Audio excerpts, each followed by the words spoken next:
we have an update, Brian, on our TV show theme, not controversy, because there was no controversy. I gave some legitimate candidates for the greatest television theme songs of all time. Mission Impossible, Wild Wild West, I mentioned. Obviously, we talked about the fact that you named Hawaiian Brian, didn't come up with Hawaii 5-0. What you countered with was Different Strokes. I didn't counter Hawaii 5-0 with Different Strokes. You asked about the greatest theme song of all time, and I threw that out there as a potential candidate, which I would put in my top 5 easily. And I explained also, I was talking about instrumental, but that you could consider Different Strokes, as anybody over 11 years old could consider Different Strokes to be a top quality television theme song. Very clever lyrics. Other people have mentioned the iconic Bonanza theme. It only had words once on the first episode. They never sung it again. Go back and YouTube that if you can, because then you'll find out why. But what an iconic... There was Lost in Space, and a lot of those Irwin Allen TV shows had great, majestic, adventurous type music, but Lost in Space was the best. The Tarzan with Ron Ely, the 60s television version of Tarzan. Every show you name is something you saw when you were a kid on TV.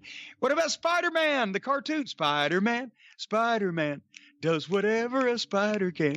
Spins a web any size. Catches thieves just like flies. Look out, there goes the Spider-Man. How about Leave It to Beaver? You know, that's iconic in its own way, but it's not really... It's not really something that's going to get you all jazzed up to go out and commit some mayhem. Is that what the qualifications are? Well, these songs are all ready to commit mayhem. Like Mission Impossible. Dun, dun, dun, dun, dun, dun, dun, dun, dun, dun. Underdog, even. Peter Gunn. Well, and that's what I was going to miss. Somebody immediately mentioned Peter Gunn, and Cornette, I can't believe he didn't say that, and I should have said that, but that is actually, and somebody mentioned that's what Big Bubba Rogers used. I know because I picked that.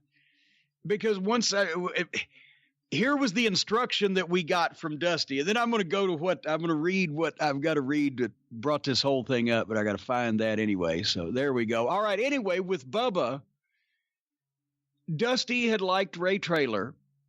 And he took that slingshot suplex on Atlanta TV from Tully when he was like 360 pounds, Bubba, not Tully.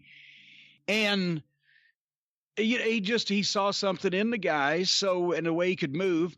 So he tells him, take off 6 weeks from TV and come back. And he had the idea to give me a bodyguard from home. And he knew that Bubba had legitimately only had like 10 matches at that point.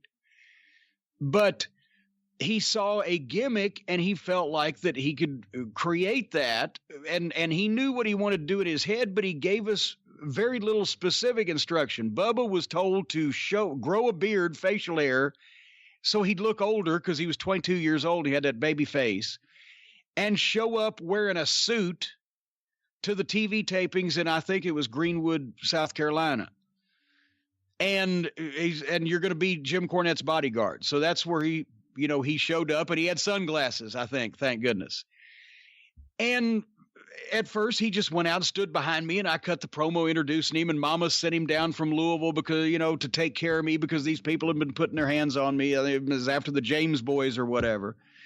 But anyway, so for a while, Bubba was just the bodyguard, but Dusty eventually knew he was going to work a program with him from the start, and they were going to have matches eventually. And when Bubba came out with the Midnight Express, if we did 6-man, we'd use the Midnight music, but because Bubba was going to have Spotlight put on him as a single, before the first time that he actually had a single match, I said, what the fuck the guy's wearing a suit and a hat and sunglasses, and he's supposedly a fucking thug or a bodyguard or a strong arm guy or whatever. I just liked that fucking vibe that the Peter Gunn theme gave out.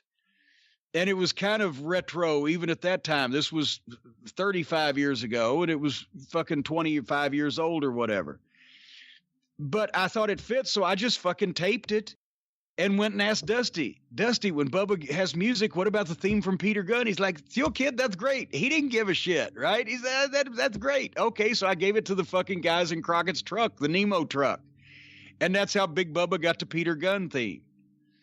Of course, it's been edited off of all the replays and everything on the network now, but it was that easy. We just made the shit up as we went along. And then Bubba being able to stand at ringside and watch the best talent in the world every night have matches, the Midnight against the Rock and Roll, or the fucking everybody that was in Crockett Promotions at that time, he was learning while watching and then interfering and get timing.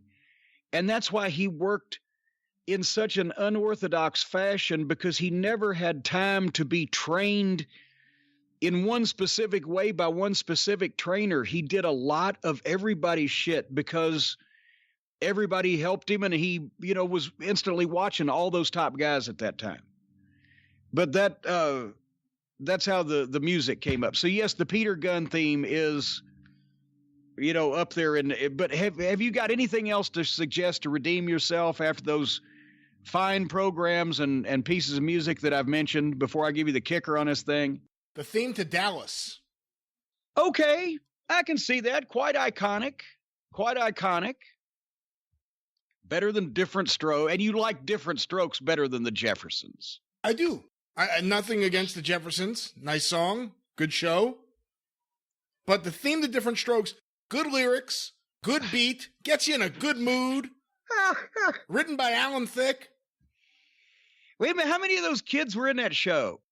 There were 3 kids, and then eventually they added it would not get me in a good mood to be fucking thinking, oh my God, this song is about me having 3 fucking kids. And then eventually, after some of those kids started having drug problems, they added a redheaded stepchild. The last couple seasons. Played by Danny Bonaducci, or no, I guess he would have been. No, it was a different. I think his name was Danny, though. He was on Salute Your Shorts years later on Nickelodeon.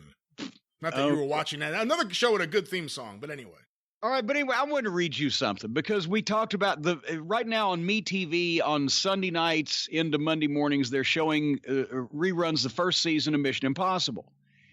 And that's how the whole thing came up, because I love the theme, and the first minute of the show is my favorite, and then I turn it off. But I want to see the opening music video that they do custom for every week's show, and I want to hear that music, right? But the reason why I haven't been watching the show is because the first season, it wasn't Peter Graves. It was Stephen Hill. This fucking bland, boring, to me, he was just rotten, and I didn't believe him. I didn't buy him in this role. And I've never seen him in anything else. So I mentioned that. I said, but after the first season, they dumped this guy, and that's when they brought, instead of Mr. Briggs, it was Mr. Phelps. They brought in Peter Graves. Now the show is iconic, and they polished up the manner of presenting the case in the open with how the tape self-destructed and the whole 9 yards, all the famous things that we know about today. But fuck season 1, I ain't going to watch it, right? Somebody sent me a link to this. I went to Stephen Hill's Wikipedia page. Apparently, he only died less than 4 years ago. He was 94 years old. And since I did not watch this show because I was still in the wrestling business, he was on Law and Order for 10 seasons from 1990 to 2000. On NBC, Law and Order, which I never watched it. And I wouldn't have recognized the guy 30 years later anyway, probably. But his character was loosely modeled, and he supposedly played Adam Schiff or something, or whatever the fuck. But anyway, he was a character in Law and Order. But listen to this. Oh, yeah, I'm looking at this now. Yeah, I know who he was. Okay. Oh, yeah. Okay, well, listen to this, though. It goes into his early, screen work on the Wikipedia and whatever the fuck, blah, blah, blah, and TV's golden age. He was a well-thought-of actor that was fairly artistic. whatever. But then he gets the Mission Impossible job, and it says, okay, boom. He said, as one of the, and you might give some input into this, being as you're a militant Jew. As one of the few Orthodox Jewish actors working in Hollywood, he made it clear in advance of production that he was not able to work on the Sabbath, i.e. sundown Friday to dusk Saturday, and that he would leave the set every Friday before sundown. However, despite Hill's advanced warnings, the show's producers were unprepared for his rigid adherence to the Sabbath, and on at least one occasion, Hill left the set while an episode was still in the midst of filming. The producers used a number of ways of reducing the role of Hill's character, Dan Briggs, whereby he would only obtain and hand out the mission details at the start of certain episodes, being unable to take further part in the mission as he was known to people they would encounter. This was used at least 3 times. Or Briggs would need to don a disguise, and another actor would then play his role incognito into the conclusion of the mission and episode when Briggs would peel off a face mask. Vince McMahon never even went this far on fucking trying to replace fucking gimmicks, right? On other occasions, Briggs was waiting to pick up the team at the end. Well, he was playing a high-priced soccer mom. This is the star of the show. Usually, Martin Landau's character took over as the team leader for missions. I'm laughing too hard. In Briggs's absence, Landau being initially a special guest star for the first season, not even included in the show's original opening credits. According to Desilu executive Herb Solow, William Shatner once burst into his office claiming, "Steve just asked me how many Jews worked on Star Trek. He's recruiting a prayer group of 10 guys to worship together on top of the studio's highest building, and he only had 6 Jews from Mission Impossible. He asked if I would come and bring you and Nimoy with me." Hill was briefly suspended from the show near the end of the season during the production of episode 23. I mean, this is the best part. Titled Action. In it, for the only time, Barbara Bain's character Cinnamon Carter obtained the mission details through the taped instructions, even though Landau's character then actually led the team. The suspension was imposed after Stephen Hill refused to climb to the rafters via a soundstage staircase as was called for in the script. This incident was ostensibly unrelated to any religious observances of Hill's. He's just like, I'm not climbing that fucking staircase. Consequently, Hill was written out of that episode, and when he returned to Mission Impossible for the 5 remaining episodes of the season, his role was severely reduced. He was not asked to return for season 2 and was replaced by Peter Graves. No on-screen explanation was ever given regarding Dan Briggs's later absence from the series. He was probably still at the bottom of the staircase.